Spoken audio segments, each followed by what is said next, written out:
White Bay Power Station opened in 1917 and was decommissioned in 1984. It ran as a substation for another decade and was bought by the Sydney Harbour Foreshore Authority in 2000. By 1984, White Bay had been Sydney's longest-serving power station. This video is a record of its life, seen through the eyes of people who worked there from the 1950s to the 90s. In its heyday, it employed several hundred people. Sydney's electrification began in the 1880s. From 1912, the New South Wales Railway Commissioners built White Bay Power Station to generate electricity for Sydney's trams and trains.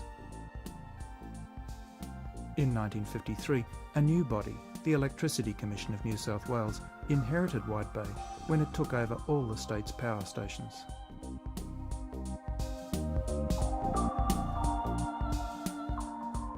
In October 2002, 7 former White Bay Power Station workers toured the site.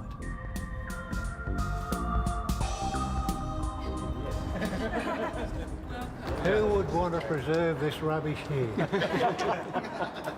Now, I'd also like to tell you something that happened here one night. This is where they used to unload the trains of coal. They'd back them in down that railway track, and the men used to go in with big bars and knock the door open underneath, and the coal used to flow straight down into the works below. And one night there was 2 carriages came in here full of wheat. And before they knew what they did, they bumped the 2 top, and they had 2 wagons of wheat fall down there. Wow. Blokes are running everywhere trying to get bags and take wheat home for the chooks. Did it burn very well? No. I think the old metropolitan power stations that I really had personal involvement with have more of a meaning to me than the modern power stations. Yes, it is. We've got the drawings of that being the design drawing.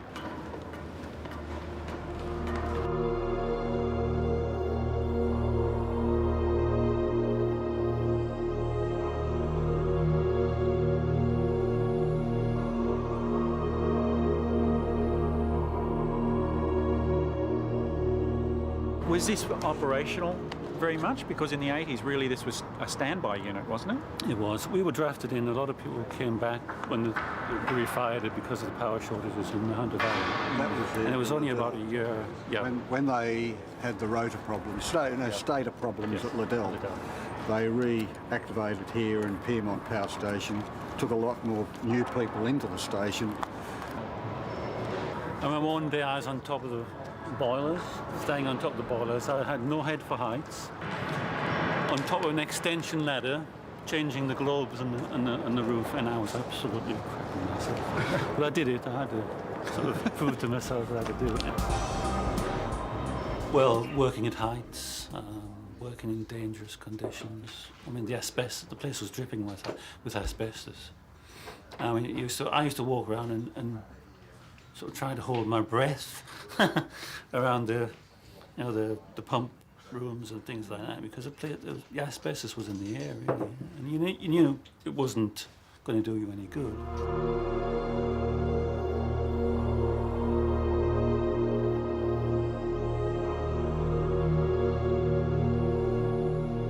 I remember one of the supervisors here, incredible, Ernie Hooper. And he used to fascinate me back in the early days. He'd walk up to a piece of high voltage switchgear prior to the staff starting work, and he'd walk up and he'd put his hands on the switchgear and he'd say, "Okay, fellas, it's safe to start work." And I never ever forgot that. I used to sit back and watch this guy in awe that I thought he was God. Number 2 unit was the one that blew up, and it blew up mainly in the front portion. The high pressure steam comes in this end and goes through, and as it goes through it gets lower and lower in pressure. But this front part was quite badly damaged, and it had blown pieces off the casing, and they'd gone up through the roof and out into the roadway. And that's where I went, had a look around and picked up the pieces and just brought them back and dropped them here on the thing. There was 2 or 3 of us doing that.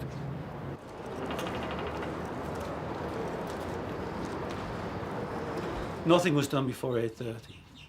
You started at 7 o'clock, and you'd come and have a cup of tea, breakfast, you'd have a walk out to whatever job was to be done and have a look and then come back and have morning tea. And then sort of work was sort of maybe 10 o'clock till 11:30. And then you'd wander back to the workshop and wash up and have lunch.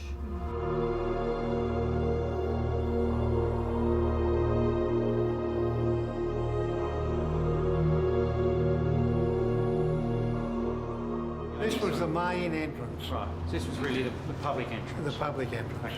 Yeah. These guys that worked out there would have taken a lot of pride in their work. Yeah.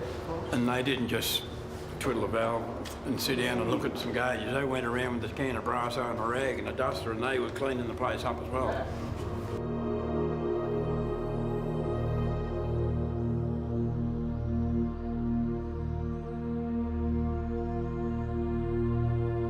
But the noise, the heat. I'd be doing jobs working next to a boiler where it would be 70 or 75 degrees, and you just couldn't stay there for more than 5 minutes because the perspiration would be running down your body.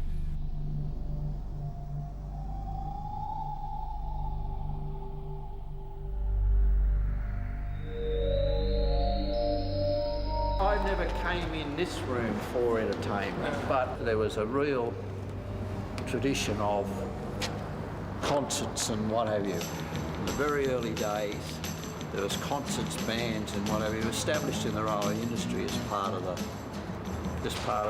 general scene. Because we've found photographs of this hall being used for flower shows and for entertainment. There's some photographs taken of that stage with a woman, and it looks like it's 1950s. It was immediately after the war this was taken over, so it would have just flowed on.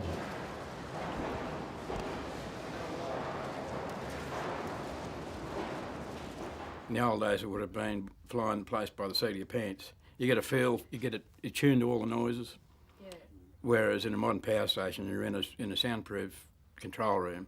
You're fully dependent on your alarm systems and metering, and it's a different feel altogether.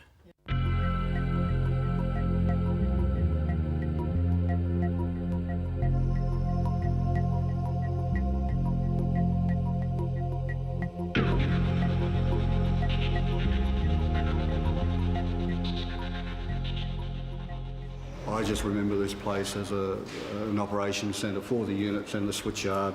When I was up at Dural directing switching here, I would talk to the people in this room. Right. If we had to take a feeder out of service, we would write the switching sheet, which is like this. Yep. This is an old switching sheet. We would actually have a diagram, usually the diagram's over the back, but we would actually write a switching sheet. We would then send it down, and then we would direct the switching at this location.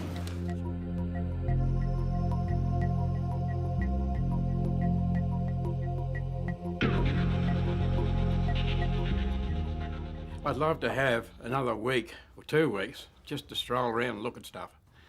That's how it's got me. Yeah. For me, it'd be a real shame for it to all be taken away. Probably up on the next level, you might see, because there's a whole lot of very complex interconnected cubicles and chambers.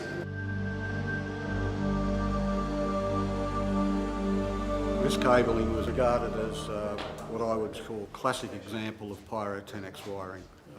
This cabling was actually used for control cabling to operate pumps, valves, circuit breakers. Most of the circuit breakers could in fact be operated from the control room. So it gave control cabling to the power station circuit breakers. It carried alarm systems. It carried the multitude of information for the control room. But what's unique about this place is that the effort taken to put it together the way it is put together is unique. Modern stuff will not be this good. You will never find it be done like this again. With computer control and all that we've got nowadays, you just put your finger on it and you fix it, you know, and it wasn't like that in the old days. You had to either go and physically fix something yourself or get some assistance from somebody and go and nut it out and fix it, and it was all muscle and brawn in those days.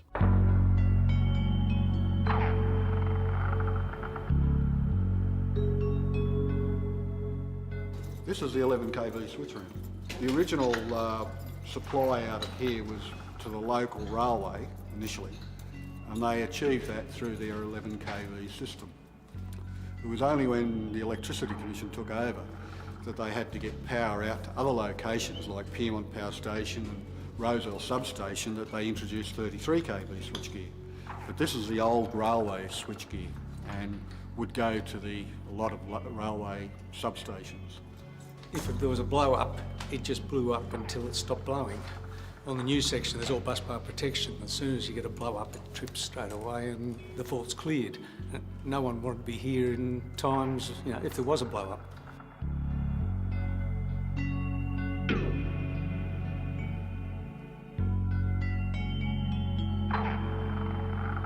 The equipment and the technology is typical of the era. And if you look at what happens now with a lot of equipment that's only a little bit old, it gets thrown out. And the end result is that in 20, 30, 40 years' time, there is absolutely nothing as an example of that down the track.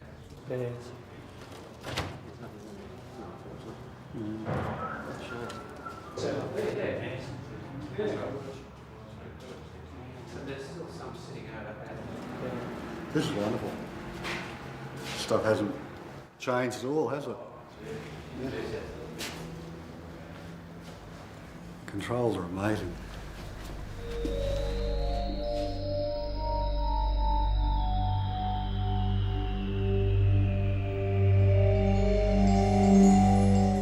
Well, what is it? It's a heap of junk.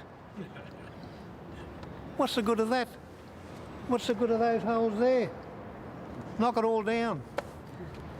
Put something decent here, a park or something. It is part of the history of Sydney, really. It's a huge part of the history of Sydney. You can't just get rid of it.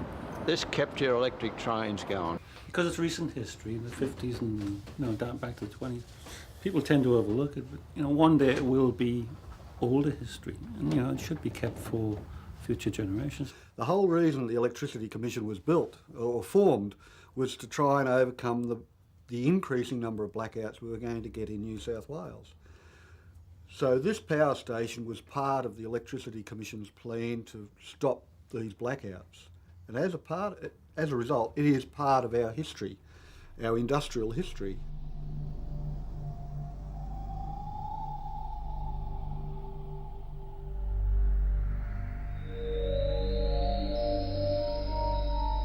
The long-term future of the White Bay Power Station is now being assessed. At present, the site is being used as a film and TV location and for occasional functions. The site will not be used for housing. A conservation management plan will establish why the station is significant and how it should be reused. Under the plan, old technology will be interpreted as part of the adaptive reuse.